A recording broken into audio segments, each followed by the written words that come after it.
नमस्कार साथियों, अब तक के अपने वीडियो के अंदर अपने राष्ट्रपति को लेकर सारी चर्चाएं कर ली है। आज अपना जो दूसरा सेशन रहने वाला है, जो दूसरा टॉपिक है वो उपराष्ट्रपति को लेकर है। उपराष्ट्रपति वाला जो टॉपिक है अपन उसको दो भागों में करेंगे, क्योंकि ज़्यादा इतना लंबा चौड़ा उपराष्ट्रपति के बारे में विवरण नहीं है। ठीक है, तो शुरू करते हैं क्लास को। क्लास शुरू करने से पहले अगर आपको हमारी वीडियो पसंद आ रही हो तो इसको लाइक, शेयर, सब्सक्राइब करना बिल्कुल ना भूलें।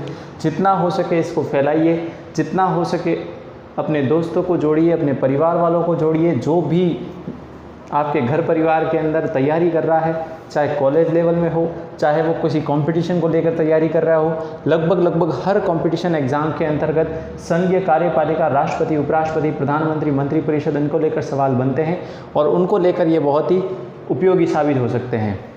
देखिएगा, उपराष्ट्रपति की जब चर्चा होती है तब उपराष्ट्रपति से संबंधित अनुच्छेद को लेकर जब बात होती है तो अनुच्छेद नंबर 63 को लेकर चर्चा होगी। और क्या होगी? अनुच्छेद 63 क्या कहता है कि भारत का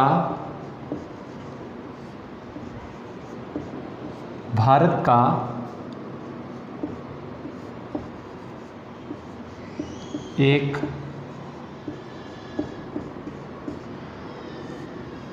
राष्ट्रपति होगा। माफ़ कीजिएगा,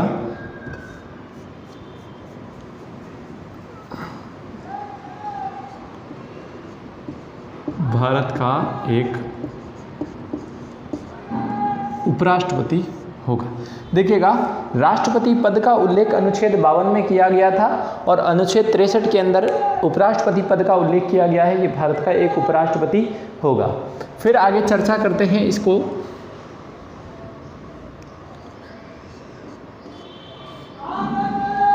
इसकी योग्यता को लेकर, तो इसकी योग्यताएं जो है अनुच्छेद 66 में वर्णित है। और अनुच्छेद 66 क्या कहता है? भारत का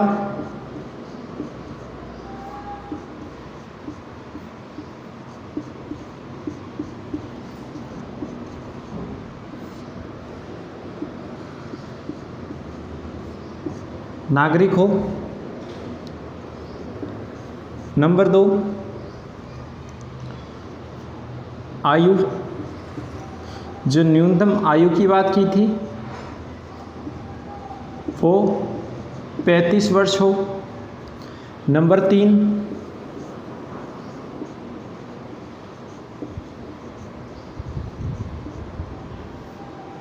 राज्यसभा का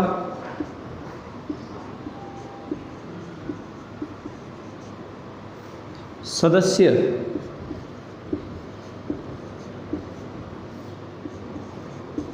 बनने की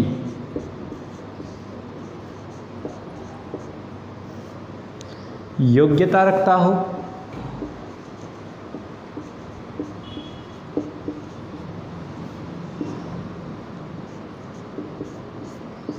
वह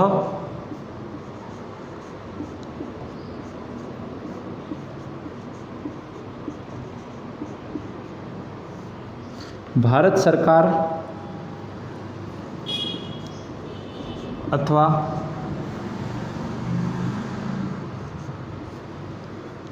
किसी राज्य सरकार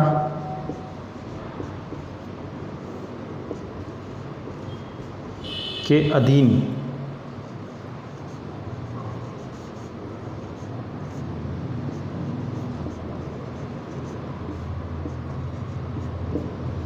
लाभ का पद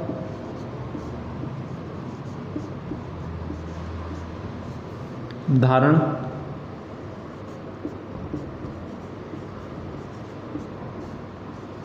न करता हो।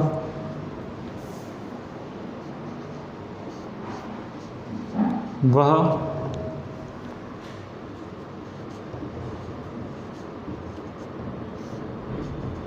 संसद के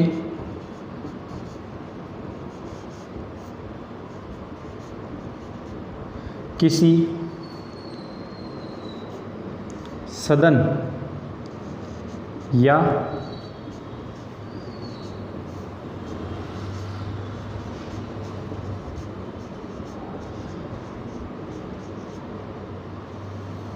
राज्य विधानमंडल के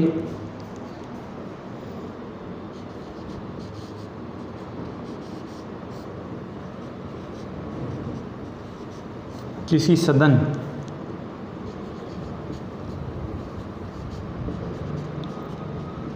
का सदस्य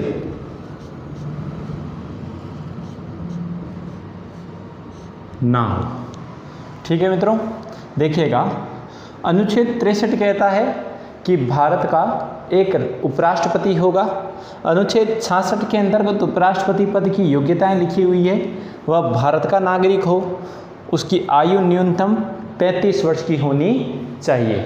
साथियों, जब अपन ने राष्ट्रपति का टॉपिक पढ़ा था तो उस राष्ट्रपति के टॉपिक के अंतर्गत भी अपन ने उसकी योग्यताओं को लेकर चर्चा की थी अनुच्छेद 58 के अंदर।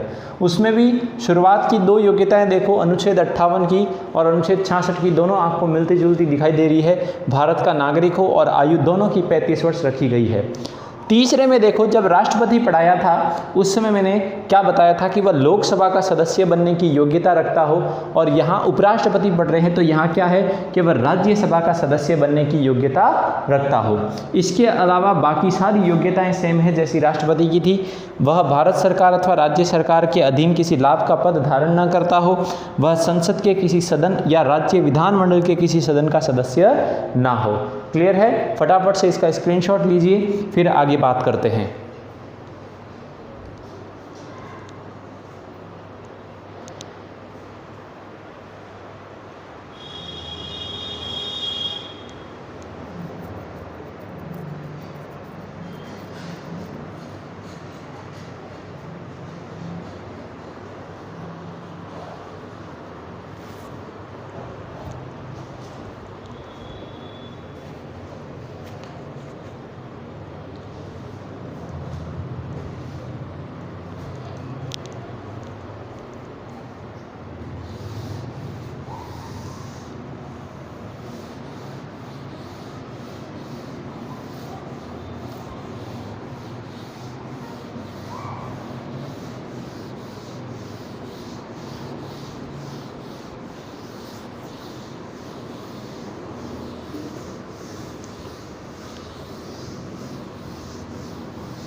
देखिए, बात करें इसके निर्वाचन को लेकर,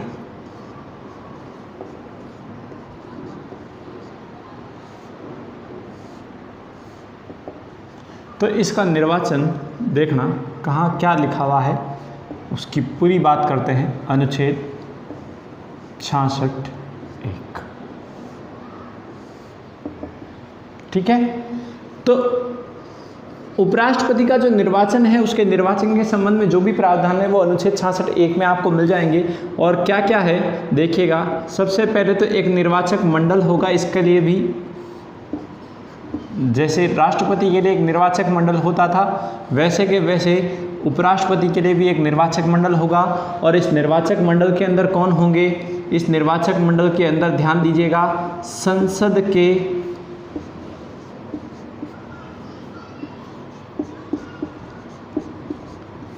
दोनों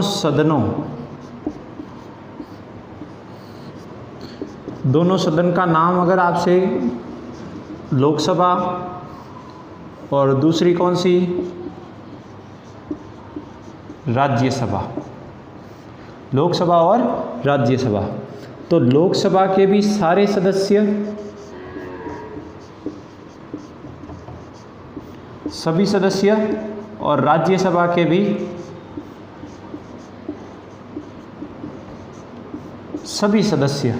निर्वाचक मंडल में देखो कौन कौन है, संसद के दोनों सदन का मतलब क्या, लोकसभा और राज्यसभा, इनके सभी सदस्य से मतलब किससे है, निर्वाचित प्लस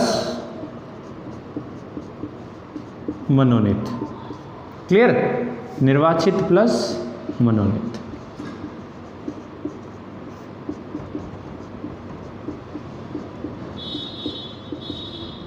क्लियर है? देखो यहाँ पे उपराष्ट्रपति के चुनने के लिए जो निर्वाचक मंडल तैयार होता है, उस निर्वाचक मंडल में कौन सदस्य होते हैं? संसद के दोनों सदनों के सभी सदस्य। सभी सदस्य का मतलब लोकसभा के भी सभी सदस्य होंगे, टोटल 545 के 45 पूरे, और राज्यसभा के भी सारे सदस्य 245 के 245 पूरे, यानी निर्वाचित और मनोनीत सभी सदस्य उपराष्ट्रपति के चुनाव में भाग लेते हैं। इसके अलावा निर्वाचक मंडल में कोई भी शामिल नहीं होगा, चाहे वो राज्य की विधानसभाओं को लेकर हो या फिर संघ शासित प्रदेश जो दिल्ली और पुदुचेरी में विधानसभाएं उनको लेकर हो, वहां के कोई भी सदस्य इसमें भाग नहीं लेता है। केवल और केवल संसद के दोनों सदनों के सभी सदस्य इसमें भाग लेंगे। क्लियर है मित्रों? और क्या क्या बात है इस निर्वाचन के अंतर्गत, ध्यान दीजिएगा।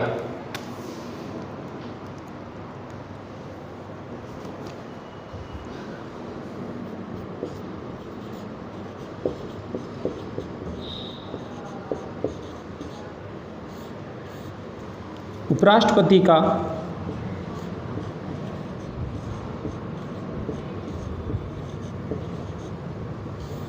निर्वाचन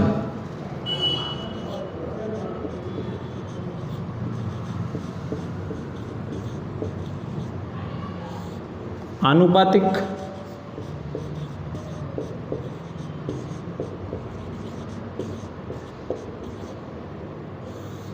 प्रतिनिधित्व प्रणाली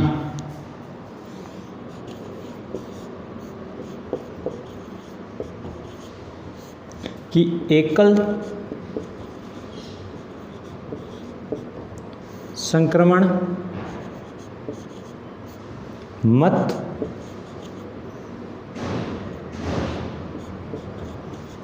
पद्धति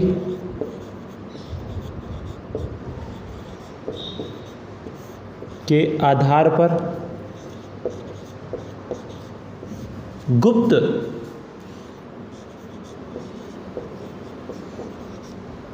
मतदान द्वारा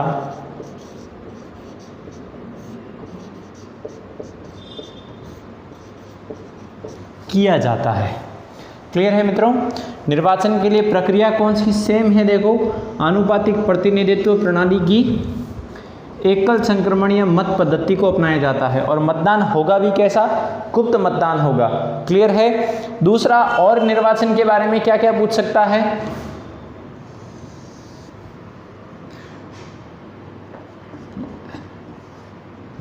नामांकन हेतु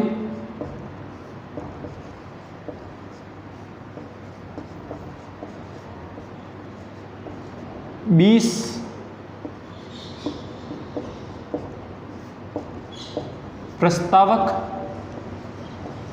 20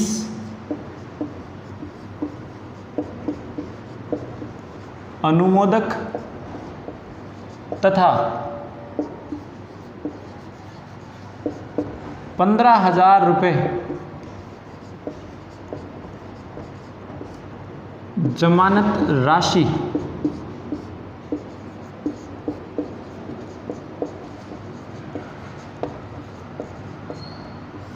की आवश्यकता। देखो, जब राष्ट्रपति पढ़ा रहा था तो राष्ट्रपति में अंतिम वीडियो आप देखिएगा, वहाँ पे मैंने एक 11वां निर्वाचन लिखवाया था के.आर. नारायणन का। के.आर. नारायणन का जो 11वां निर्वाचन था 1997 के अंदर, उसमें जब विशेष बातें लिख रहे थे, मैंने वहाँ पे एक लाइन लिखवाई थी कि के.आर. नारायणन के निर्वाचन के समय ही राष्ट्रपति के निर्वाचन में 50 नामांकन हेतु 50 प्रस्तावक, 50 अनुमोदक और 15,000 रुपये की जमानत राशि का प्रावधान शुरू हो गया, जो कि वर्तमान में भी यही है। अगर आप राष्ट्रपति पद के लिए चुनाव लड़ने जा रहे हो तो नामांकन भरने के लिए आपको 50 प्रस्तावक, 50 अनुमोदक और 15,000 रुपये की जमानत राशि जमा करवानी पड़ती है। और जबकि आप उपराष्ट्रपति पद लड़ने जा रहे हो तो नामांकन भरने के लिए आपको 20 प्रस्तावक चाहिए, 20 अनुमोदक चाहिए। प्रस्तावक का मतलब प्रस्ताव लाना, यानी आपके सब, और अनुमोदक का मतलब क्या हो गया? सपोर्टर्स, आपके समर्थन करने वाले। तो 20 प्रस्तावक चाहिएंगे और 20 ही क्या चाहिएंगे? अनुमोदक चाहिएंगे। और इसके साथ साथ ही क्या? 15,000 रुपये की जमानत राशि आपको जमा करवानी पड़ेगी भारतीय रिजर्व बैंक के अंतर्गत। क्लियर है? तो ये नामांकन हेतु हो जाएगा। इसके साथ साथ देखो, निर्वाचन में और क्या क्या चीज जरूरी है?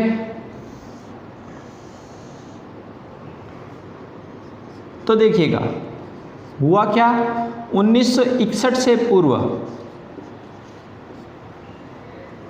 1961 से पूर्व, पूर्व का मतलब पहले,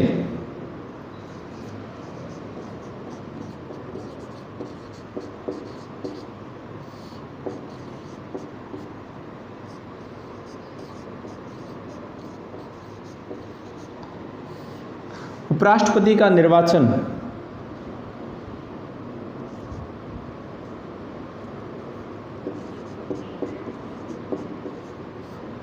दोनों सदनों की संयुक्त बैठक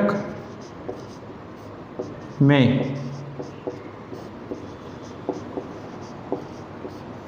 किए जाने की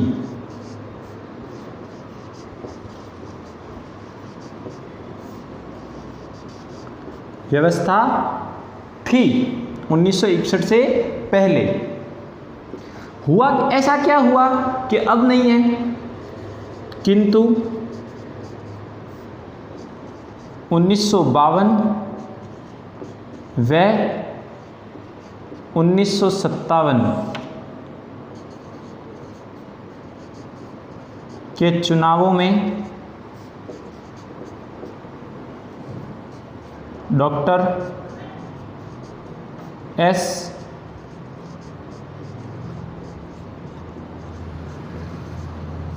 राधाकृष्णन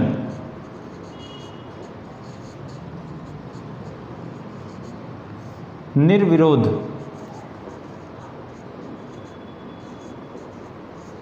निर्वाचित हुए, अतः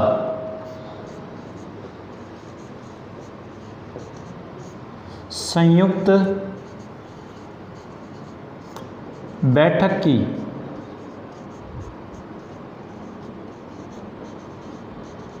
आवश्यकता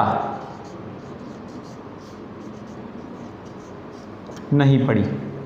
समझिएगा 1961 से पहले क्या हुआ, 1961 से पहले संविधान में ये व्यवस्था कर रखी थी कि उपराष्ट्रपति के चुनाव में जो निर्वाचक मंडल है, लोकसभा के सभी सदस्य और राज्यसभा के सभी सदस्य मिलकर उसका चुनाव करते हैं।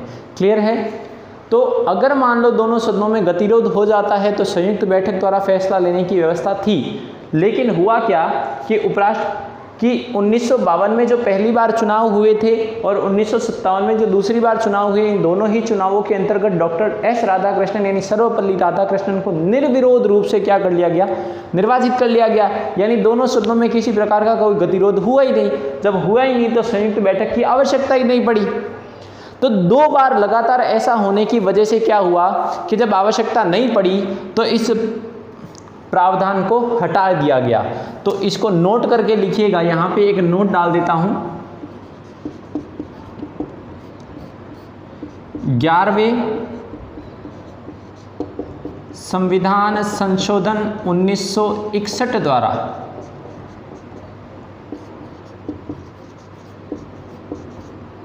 संयुक्त बैठक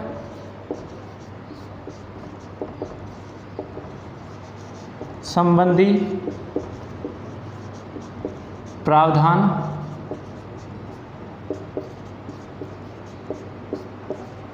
हटा दिया गया।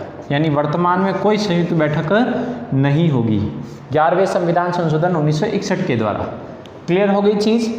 फटाफट से इसको नोट कीजिए, आराम से इसको लिखिए, स्क्रीनशॉट लीजिए, फिर आगे चर्चा करते हैं।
आगे देखिए,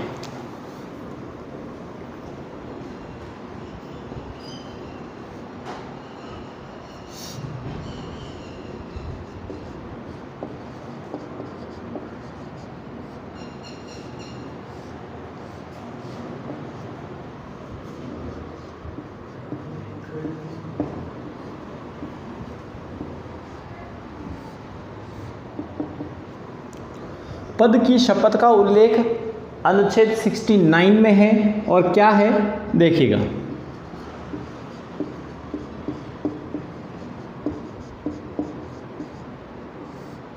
उपराष्ट्रपति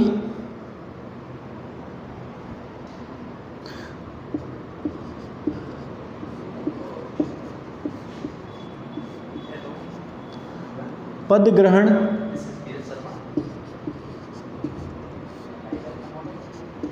करने से पूर्व राष्ट्रपति अथवा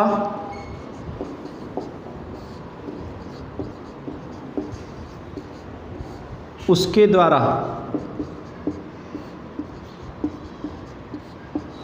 इस कार्य हेतु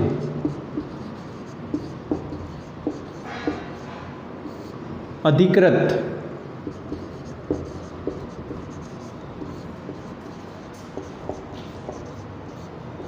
किसी व्यक्ति के समक्ष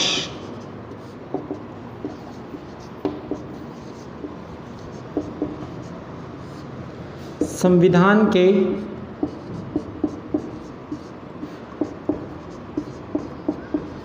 प्रति निष्ठा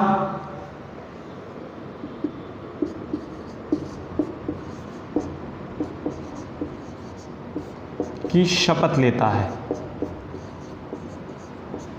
ठीक है मित्रों, पद की शपथ हो गई।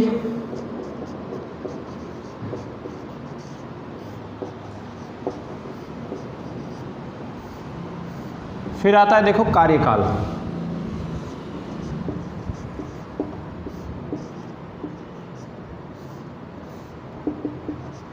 अनुच्छेद 67। तो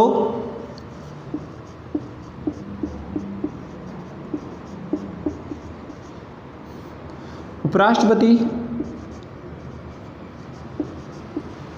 अपने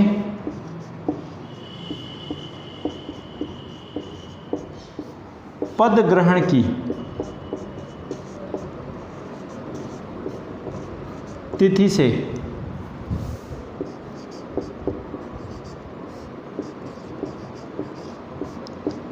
5 वर्ष तक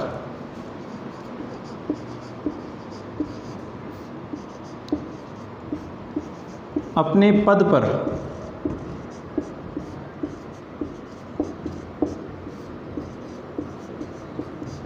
बना रहता है। क्लियर है मित्रों?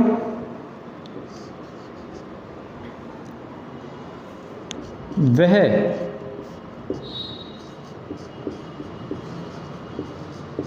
राष्ट्रपति को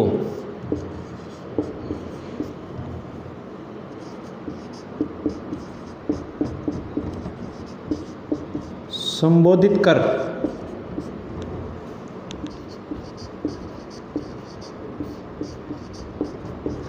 समय से पूर्व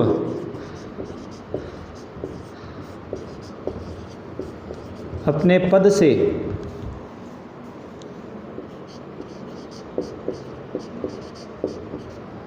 त्यागपत्र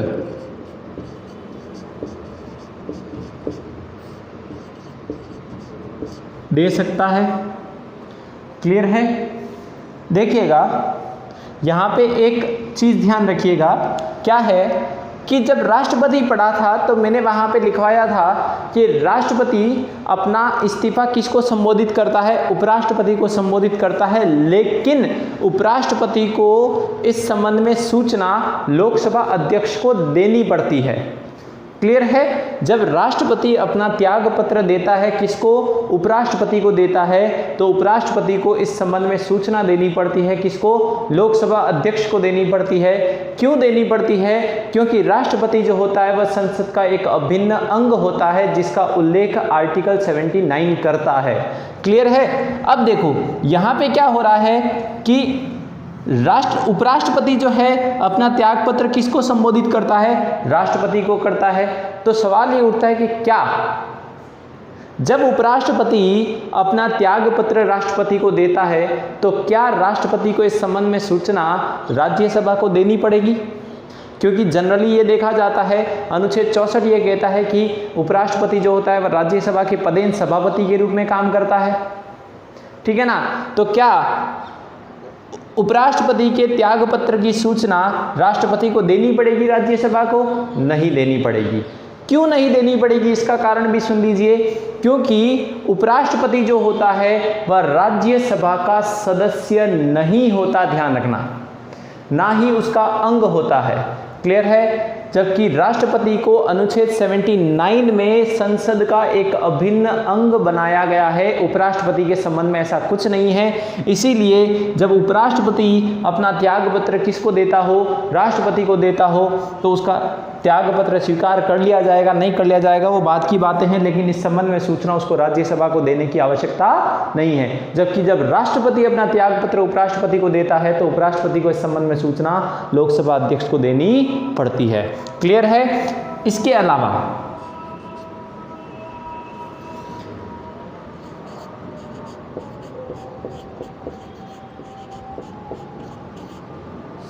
उपराष्ट्रपति को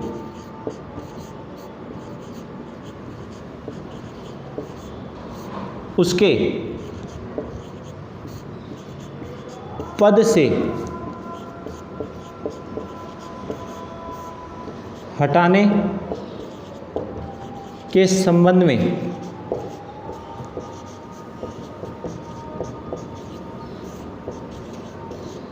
प्रस्ताव की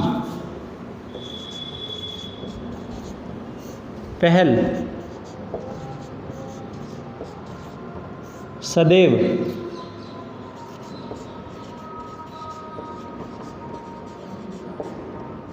राज्यसभा ही करती है।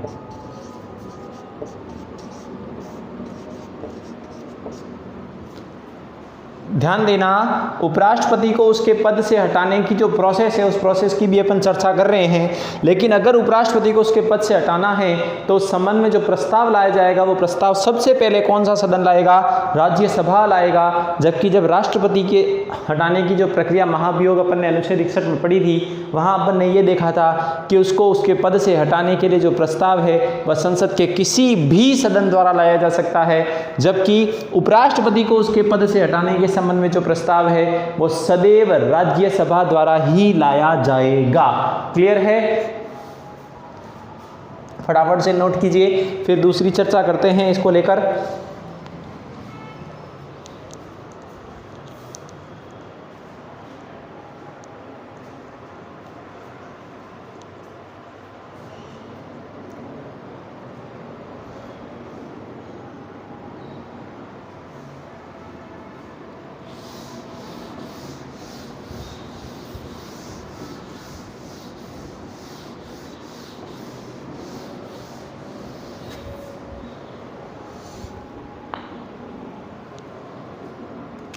देखो, राज्यसभा करती है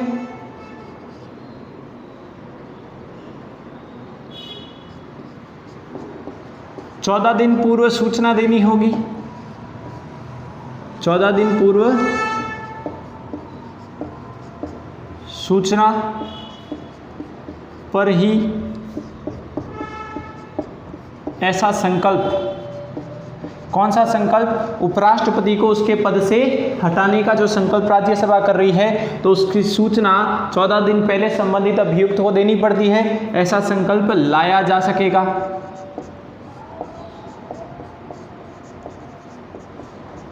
क्लियर है। जब राज्यसभा में 14 दिन की पूर्व सूचना पर यह प्रस्ताव लाया जाता है, राज्यसभा अपने कुल संख्या के बहुमत से इसको पारित करेगी। पारित करने के पश्चात यह दूसरे सदन में जाएगा, लोकसभा में। अगर लोकसभा भी उसको अपनी सदन की कुल संख्या के बहुमत से पारित कर देती है तो फिर उपराष्ट्रपति को अपने पद से हटना पड़ेगा। क्लियर है मित्रों। फिर एक चीज और ध्यान रखिएगा, यहाँ पे जब मैंने निर्वाचन लगवाया था उस निर्वाचन में नीचे ये आपका कार्यकाल संबंधित जो है कंप्लीट हो चुका है। यहाँ पे नीचे एक नोट डाल के लिखिएगा, महत्वपूर्ण बात है बड़ी, ठीक है। वो क्या है? महत्वपूर्ण बात यह है कि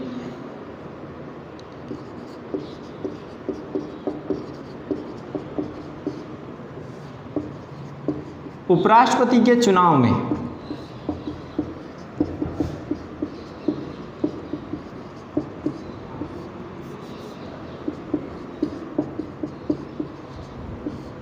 निर्वाचक सदस्यों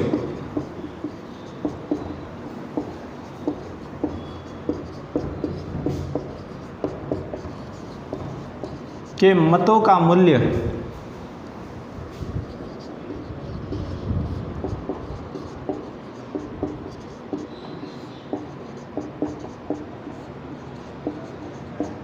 नहीं निकाला जाता है, ध्यान रखना।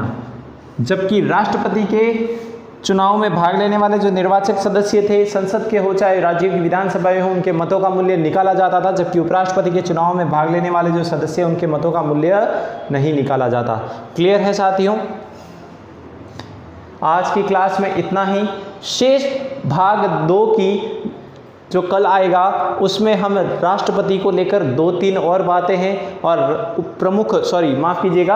उपराष्ट्रपति को लेकर 2-3 बातें और हैं। और उपराष्ट्रपतियों की जो प्रमुख सूची है, प्रथम से लेकर डॉक्टर सर्वपल्ली राधाकृष्णन से लेकर जो वर्तमान में वेंकैया नायडू है, उनको लेकर चर्चा करेंगे। तब तक के लिए बने रहिए आपके अपने यूट्यूब चैनल जीके बाय धीरज शर्मा के ऊपर। इसको लाइक, शेयर और सब्सक्राइब करना ना भूलें मित्रों। तब तक के लिए धन्यवाद।